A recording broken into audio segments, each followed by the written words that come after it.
fraud allegations, the government tends to sort of sit back and wait, right? They're going to let you enter those goods, and they're going to be watching what you're doing and kind of building their case, right? So like the one historical case that most people in the importing community know about is the honey fraud cases. Before we get started with the show, here's a quick word from our sponsor, Global Training Center. As trade compliance professionals, you want to make sure that your procedures and documentation are completed as correctly as possible to avoid any delays and possible fines. We provide a range of trade compliance courses that will fit your needs. From in-person or web training to recorded on-demand courses, we can train one or even thousands on your team through your learning platform or on our portal. We can even customize a private session for your team. Go to globaltrainingcenter.com to find out more. Hello, folks. This is Andy Shiles and Lalo Solorzano for Simply Trade Podcast. We're open up for another show today. We're going to have a good discussion today. I think it's going to be great. This is a fella that, Lalo, why don't you talk about how you found this guy? It sounds like he's smarter than the average bear here. Yeah. So I guess some of the kids these days might be, might call me a creeper, I guess. I creep through people's, not Instagram. So I'm sorry, I don't do Instagram. LinkedIn.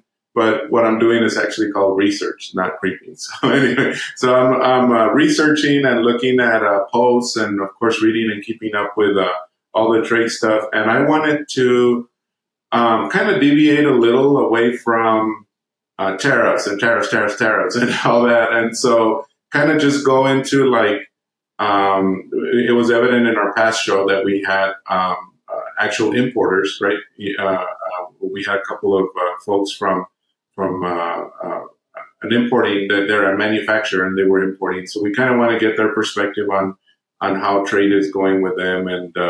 And so I saw this post by someone that said something really interesting about the Department of Justice, how they're having their priority on prosecuting or going after, let's call it bad actors or things that are not correct. And the number two area that they're looking at going after now is customs fraud. So in other words, importers that are reporting things incorrectly. And so we'll let our guest talk about that. So his name, Edward, but he's known by EJ. And y'all probably have seen him on LinkedIn. He's pretty active on there. Again, that's why I had been seeing his posts pop up on my feed, and so I thought, oh wow, this one's pretty cool. And so that's how I came about, and I found EJ through, again, my research. So Excellent. Well, EJ Thomas, welcome to the show. We're going to have your contact information out there with our show notes for anybody that's interested in this. And I'll tell you that, folks, this is something that if you think that your competitors are doing something, if you think even with your own company you're doing some things that somebody's trying a little shenanigans or whatever, this may be a show that you can share with some folks, because this is like cross your T's, dot your I's, make sure you're doing it right. But EJ, welcome to our show today. Thank you for having me on. I really appreciate being here. Hold on, I was gonna say a little joke here. So I guess 3M was taken, so y'all had to that brand name was taken, so you had to resort to your founders, I guess, or partners' names, which is the law firm is Morris, Manning, and Martin. So I just wanted to get that out. So. That's right. And some folks call us Triple M. Some folks call us MMM or Law. So yeah, not the jokes. So where are you located there, EJ? So I'm in Washington, D.C., sort of at the heart of all the trade wars that are happening right now. Of course. So with that is what seems to be, from your perspective here, you, by the way, folks, take a look at EJ Thomas on LinkedIn, because he posted an article that's worth reading, and we're going to be talking a little bit about that today. But with that, I guess, is what seems to be the trend right now. I mean, everybody's been talking tariff and all that, but we're going to shift gears here a little bit. It seems like you've got an interesting viewpoint here on some things.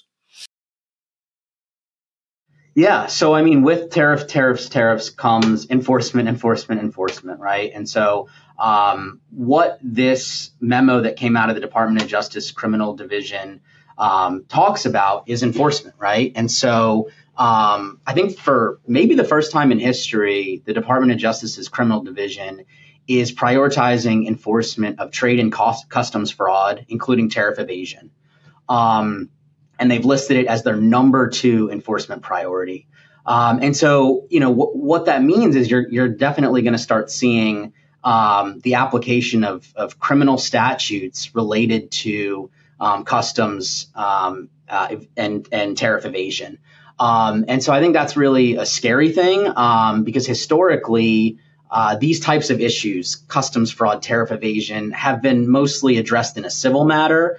Customs and Border Protection has lots of different things that they can do, from 1592 or 592 investigations. Those are penalty investigations. There's, the Enforce and Protect Act, which deals with anti-dumping and countervailing duty evasion. And even the Department of Justice, their civil division, has various ways in which they can go after these kinds of things. So this is really a huge development, because what typically has been a civil matter, you pay a fine, whatever, is now being transformed into a completely criminal matter. And so I think that's a really huge deal. And I think you're just going to start seeing a lot more enforcement from both CBP and also the Department of Justice. So going down that road, if it's looked at as more of a criminal manner, and maybe this is a somewhat new development here. First off, it sounds like the Department of Justice are raising the bar on these kinds of infractions. So the seriousness is even greater now. But with that, I guess the question would be, all right, well, can a company president or an executive or a middle management person that is involved in overseeing maybe some of the purchasing or the imports or whatever the case may be, would they be able to basically push this kind of infraction down to their staff and say, I didn't know about it, and go from there? Or who are they going to go after here? Or do you know that yet? Sure. I mean, so it remains to be seen exactly who they're going to go after. I think that the one bit of positive news in all this scariness is that, to prove fraud, there are certain legal elements, right? I mean, this is a situation where the government will have to prove that someone knowingly and willingly did this, i.e., they did it intentionally, right? And so I think that that's sort of a hard threshold. It's a very high threshold to cross. And so I think when the Department of Justice starts bringing these kinds of cases, they're going to be pretty egregious cases, right? I mean, I think it's going to be, situations where people knew that they were avoiding 100% duties. Maybe they were declaring the value at half of what it should have been. They were using, a classification that they shouldn't have been. I mean, it's going to be pretty glaringly obvious that someone knew what they were doing was wrong and they still did it anyway. And so, I think the vast majority of companies that have import compliance operations, and that are trying to do the right thing, I don't think that you could really you could try to make an allegation of fraud, but I think it's going to be hard to really stick in court. So with that, I mean, the short term that I'm thinking is going to be, and I say short term, meaning the short term action the government may take, is that they come across something, they're going to, seize the goods or, refuse entry of them or those kinds of things. But it also may then open up a can of worms where, okay, we see an infraction here. Maybe there's been other things that have gone on. And so they're going to start probably, logically you would think, well, here comes some CF-28, CF-29s possibly, but then maybe even an audit to start looking into some things. And then if that determines something, then from there I could see where the criminal would get into play. I mean, logically that makes sense, but I think it plays out in different ways. And I think with these kinds of fraud allegations, the government tends to sort of sit back and wait, right? they're going to let you enter those goods, and they're going to be watching what you're doing and kind of building their case, right? So like the one historical case that most people in the importing community know about is the honey fraud cases, which was back. Oh yes, I forgot 2008. about those, but that was a big deal. It was a where huge, people they were changing the country of origin of the honey, were they not? that's part of it. That's one thing that was happening, and it happened on thousands of containers, right? I mean, the government let this, go on while they built their case. The other thing that was happening too was adulteration, right? So you're not allowed to have certain chemicals and certain things in the honey, and they were they were modifying the certificates of analysis, saying, "Oh no, this honey doesn't have these kinds of bad antibiotics and chemicals like that." And it was from such a manner that it was also, additives, whatever, as I recall in it, that there were things other than honey. I mean, it was like, rather than saying it was honey, they were, I don't know, adding things to make it a bigger batch, but it wasn't all true honey. All right. So with that, in that particular scenario, then is if you're using it as an example, what was, to be honest, I remember there was a big deal about that. And there was a lot of that coming out of China, if I recall, and the Far East. But and Vietnam, I think, was another place. But regardless, what did come out of that? So I think ultimately there were more than 24 criminal convictions as a result of that, and I think tens of millions of dollars of fines were paid. So and I was reading an article recently about it. At least for one person that they prosecuted, this individual had entered almost 800 containers of honey. So, it's not, I think the government was definitely building their case as these things came in. And I think, to your point about, you start in one place and then you kind of peel off the onion and see what you can find. And I think that's kind of what it was with honey, right? They found maybe one person who was doing something wrong and then started connecting all the pieces to the puzzle and realizing it was a much bigger problem. So I mean, I think I'm going to try to jump into this, what you all are saying, but have you seen that this can also extend to like further down in the supply chain, the criminal liability? Like, can it extend to like the freight forwarding companies or like all your service providers that are involved in this, even though they don't know that this is happening? Like, do you think that they can be held liable as well? So it really depends. I mean, with fraud and these kinds of cases, the party needs to have knowledge about it and still have done it anyway, right? I mean, if they honestly didn't know, right, they're just the broker, they're just entering the goods. I don't think liability would extend in that particular instance. But you do raise a good question. The statute itself does not limit liability to the importer of record, right? And I think most times when you're having these conversations with clients, everyone's like, well, the importer of record is responsible, so I don't need to worry about anything. And I think, with these particular criminal statutes, the liability is not just limited to the importer of record. But the caveat there is that, the other party involved, even if they're not the importer of record, has to be sort of involved in the scheme, right? They can't just be sort of a non-interested party that doesn't know anything. But if they're really involved in the scheme, then they're fair game for the Department of Justice to go after. Well, and if it goes down the criminal road like this, is it not? I mean, people are going to be doing jail time. It's not just going to be a penalty that's paid or something like that. We're talking, a felony, and we're talking, federal prison, probably more than likely. Right, that's right. They're federal statutes, and the statutes that I listed in my article, the criminal statutes, they range from maximum penalties of 2 years to up to 20 years in prison. So they're very, very serious statutes. So in looking at this, I guess, all right, we've established that the federal government is making this one of the top priorities as far as investigating fraud allegations and whatnot.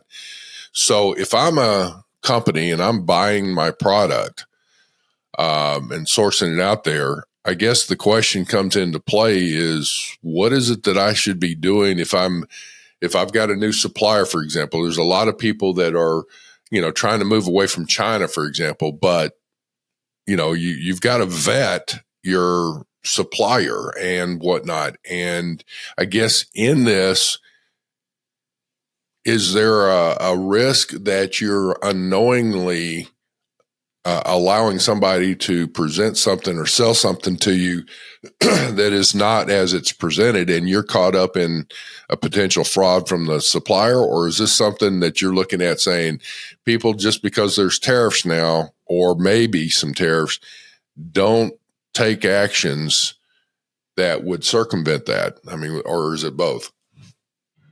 I mean, I guess I would say it's probably maybe the former. Like, you still have to do your due diligence, right? And so if you're doing your due diligence, I don't think you end up in a fraud situation, right? Like if you, let's say you're changing suppliers, and you need to verify the country of origin, right? You're going to go and you're going to look at their production process.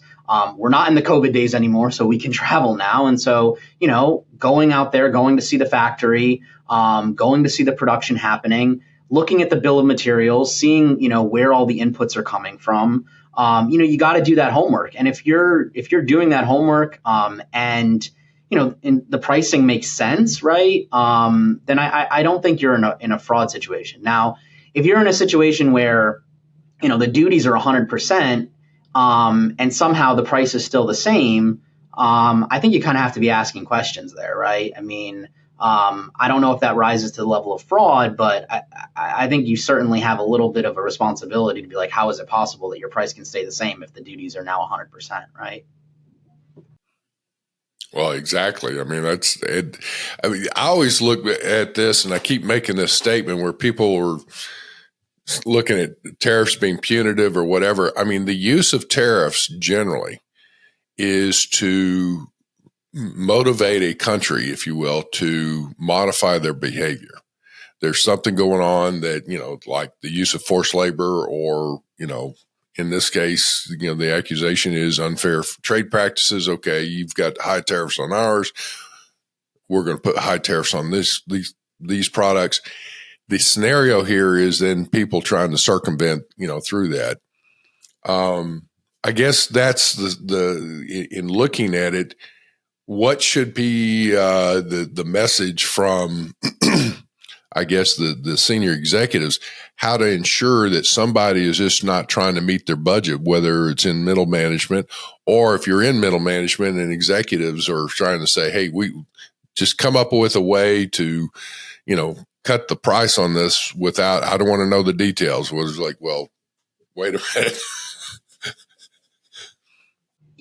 I think we're in a very interesting time right now in that, senior executives at companies are really paying attention to import compliance in a way that I don't think they ever have before because of enforcement. But I mean, the main reason, of course, is because tariffs, and that's hitting the bottom line. But I think also because of enforcement. And so, I think executives are more willing to put the resources into making sure that they have good import compliance procedures these days, because the stakes are so high, right? I mean, if you, going back to your example of changing suppliers, right? Let's say you're moving out of China and you go to Malaysia, and, you're importing a good that at 10%, that you thought was country of origin Malaysia, and it turns out customs disagrees, and now you're looking at, the difference of, let's say, 145 versus 10%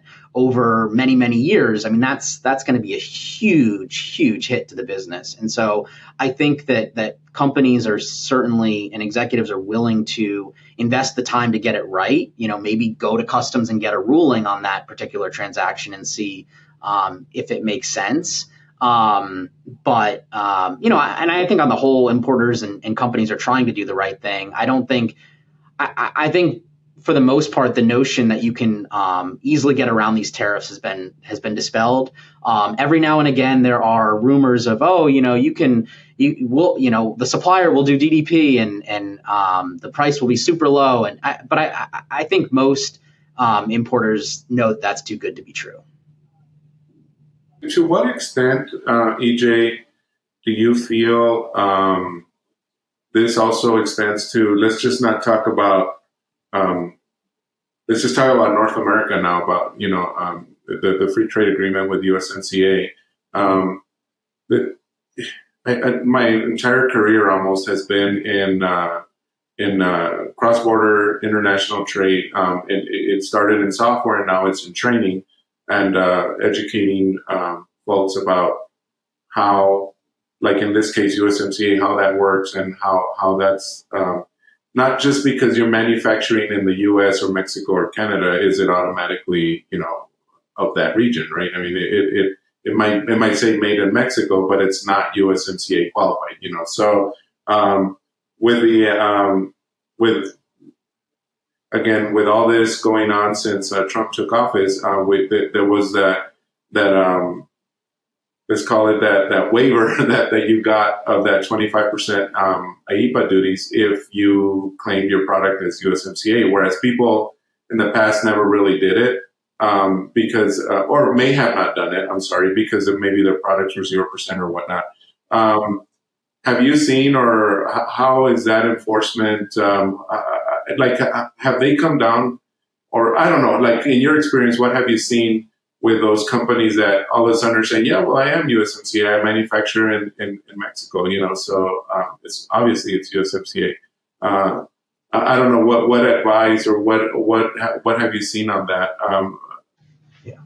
Yeah, I mean, that's definitely, it's been an area of interest, right? Because everyone wants to try to avoid those 25% duties, those IEPA duties that were on Canada and Mexico.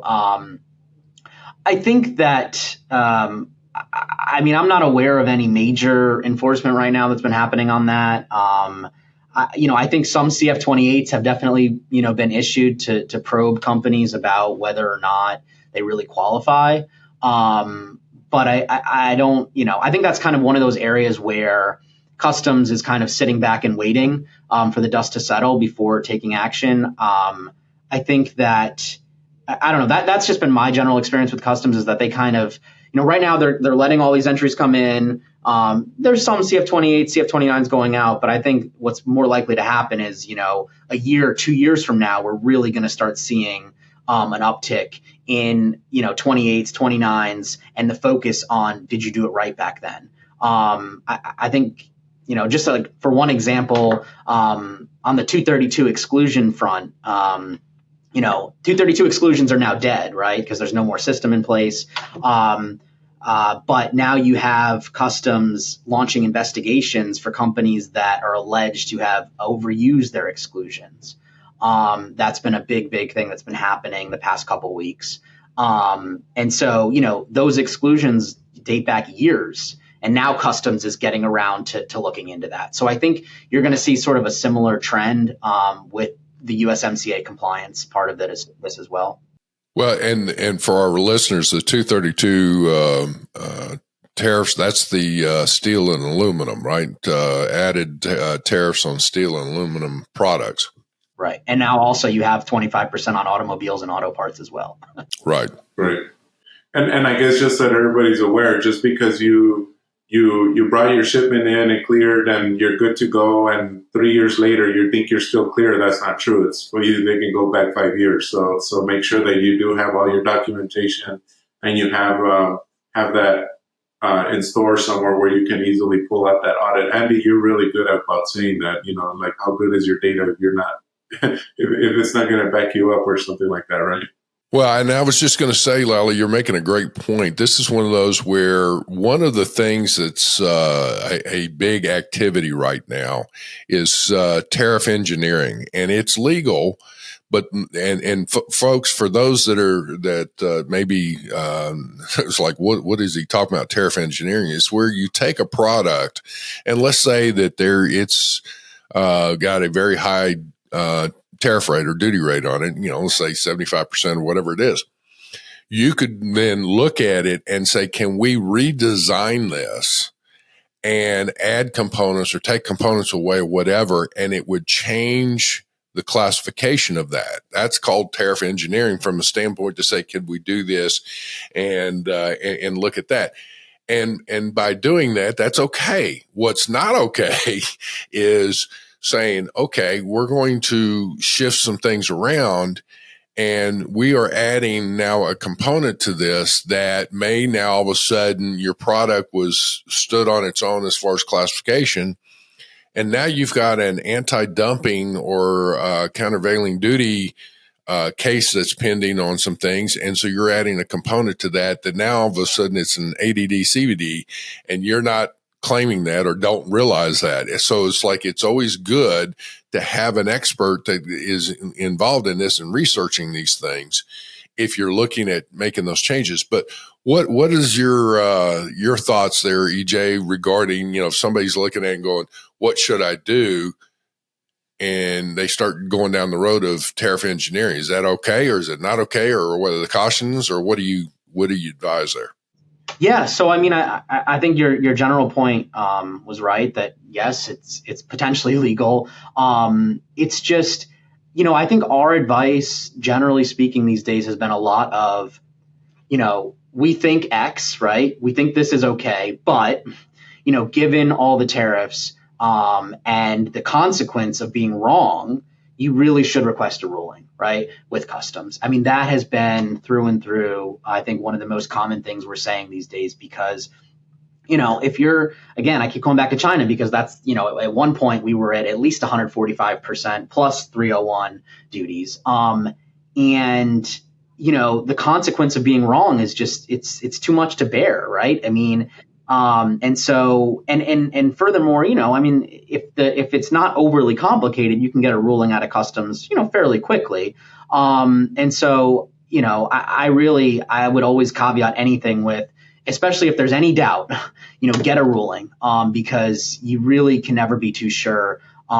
Just because you can make an argument and you can find some rulings that are on point, maybe the explanatory notes are helpful. I think it really does make sense to just push for that ruling just to get the okay from customs, so you don't end up with a massive tariff bill 3-4 years down the road.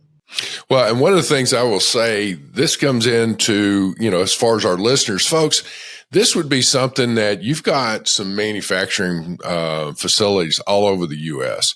and in some rural areas and some small areas. I'm actually in Searcy, Arkansas right now. So in the central Arkansas areas, there's a lot of manufacturing and different things. And your raw goods or components, you're sourcing those from different parts of the world. And as they come in, you may be then, manufacturing your own widget there here in the U.S., but it's got components. This is one of those things where if there are questions and you've never done this before, the risk has been fairly low on some things and you make some changes. Now, just like EJ just said, the ball game has changed and the risk is just too high. And if you're changing things, invest in an expert to come in and take a look at some things, whether it's a trade attorney, whether it's some consultants, or if you've got somebody on staff that can look at it. Some of your customs brokers can do some of this, but we're talking beyond just doing an entry. EJ, you're talking about most attorneys are reactionary type services, right? It's like, okay, I've done stepped in it. So, I need a professional pooper scooper at the end of the parade here to get me out of this mess, right? So what we're talking about and what you're kind of pointing out, this is like, don't go down that road. Don't wait that long, right? It's like, what should be some things that people are looking at? I mean, I'm a big proponent to, as I just said, get your experts if you don't have that expertise. And even if you do, it would be good to say, let me get somebody or an opinion to validate what I think is going on. Right. Right. I think it's very smart in this climate to be proactive instead of reactive. And I think that, trade lawyers, consultants can certainly help with just getting your procedures set up, right? So, making sure you have written procedures for classification, making sure you have things for country of origin, procedures for what you do if there is a mistake, procedures for post-entry audit, examinations. And so I think, having an attorney or having or even having someone in-house draft and then having an attorney look at it to make sure that you've got all your bases covered, I think is step one. You have those procedures in place, and then you go 6 months and then there's a problem. You can look back at those procedures. You can consult your experts, like Andy was saying. But yeah, definitely, I think it's certainly really helpful to set up the procedures first. And before you have a problem. Do you by chance people can usually relate to stories, right? Is there a story of something where, somebody was out doing some of this kind of stuff and you're thinking, what were they thinking of? Or, as far as going down, it's like what not to do as far as for our folks here? I think that there's a surprising number of instances where, companies will get CF-28s and just think it's very innocuous, and not think that it's a big deal. And lo and behold, they're actually maybe under investigation. Maybe someone's made an allegation. And so the company doesn't even know it. And so because they look so just sort of routine, mundane, there have been a lot of instances where companies have responded to those CF-28s in ways that were really not helpful. And so, we've always advised clients, if you get a CF-28, talk to somebody, talk to an expert, talk to a lawyer, because you don't know. And particularly in the EPA investigation context, the Enforce and Protect Act, the way that Customs starts those usually, first off, they get an allegation. And then even before they initiate the investigation, they will issue CF-28s. And so depending on how you answer those, the case might get initiated, but you're essentially under investigation for, 60 to 90 days before you even know it. And so I think that's definitely a big, a common thing that we sometimes see. And it's unfortunate because we're like, dang, we really wish we could have helped you before this all got started. And then it's kind of too late for our listeners. Let me back up. I just realized something. We've been talking about CF-28s and 29s. A CF-28 is a Customs Form 28 that is Customs is actually formalizing a question. They're doing an inquiry on your entry, your shipment, or something to that effect. A CF-29, again, Customs Form 29 in this case, is where Customs is doing an inquiry, but at the same time, they've taken action to say, you've classified it as, classification 1, and we're putting it in classification 2 and going ahead and assessing the duties and taxes based on that. So a CF-28 or 29 is like it, especially 28. That's like an indicator. There's something going on. Somebody's poking around, looking at something. And like you said, boy, don't take those lightly. That would give you an indication that, you know what, we need to step back here and look to see, do we have everything in order, right? So, well, I will say, EJ, this has been a good discussion. Lila, I keep asking questions. I start going on this, and I'm like that horse you got to pull up on rather than kicking the backside. No, we're good. I think we're about towards the end of of our time anyway. So I guess about the only other thing I can ask, and really is just our usual wrap-up question, like what would you have any last words of advice or any best practices or just any sound advice? And I know this is not a legal advice or anything like that. And we make sure that everybody in the show understands that, we have a disclaimer where it says it's absolutely not legal advice. It's just for entertainment and informational purposes. But do you have any closing words that you might want to provide here? Nuggets of knowledge. I really think on this topic, the biggest thing is just having procedures in place. Most importers are trying to do the right thing. They really are. But I think we find it in a lot of instances, people don't have written procedures in place. And so I think the biggest thing to sort of defend yourself in these kinds of situations whether it's an audit from customs or whether it's even a criminal investigation like this, is to have those procedures written down in place, and demonstrating that you followed these types of procedures. So I think getting counsel, getting consultants in to help you write the procedures, draft the procedures, review the procedures, to make sure you're prepared in the event that anything happens, I think is really the main takeaway here. Well, EJ, that's some great advice. I will say to our listeners, this is one that, again, you may need to forward this on to some of your upper or middle management folks to listen to this and say, hey, the ball game has greater risk now as far as import and export and international trade and all those kinds of things. So with that, I also will say thank you to our listeners. You guys have been fantastic. We keep growing, but Lalo and I, man, we are so humbled by your support, and keep sharing us, keep liking us, subscribe, follow, whatever we got to do. Look at us on LinkedIn. EJ Thomas, he's another one.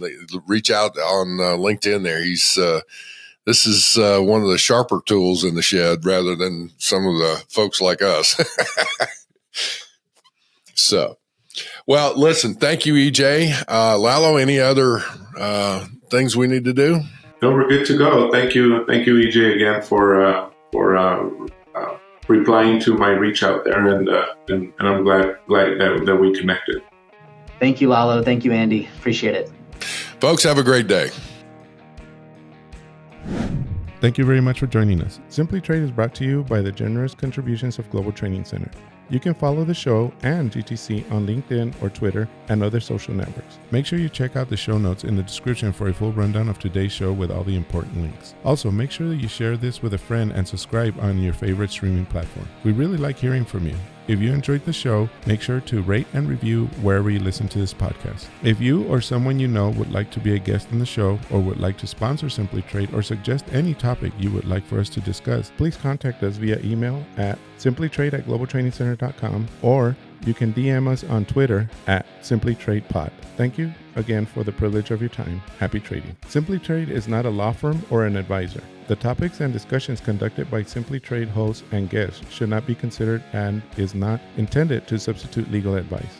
You should seek appropriate counsel for your own situations. These conversations and information are directed towards listeners in the United States for informational, educational, and entertainment purposes only and should not be substituted for legal advice. No listener or viewer of this podcast should act or refrain from acting on the basis of information on this podcast without first seeking legal advice from counsel. Information on this podcast may not be up to date depending on the time of publishing and the time of viewership. The content of this posting is provided as is. No representations are made that the content is error-free. The views expressed in or through this podcast are those of the individual speakers, not those of their respective employers or Global Training Center as a whole. All liability with respect to actions taken or not taken based on the contents of this podcast are hereby expressly disclaimed.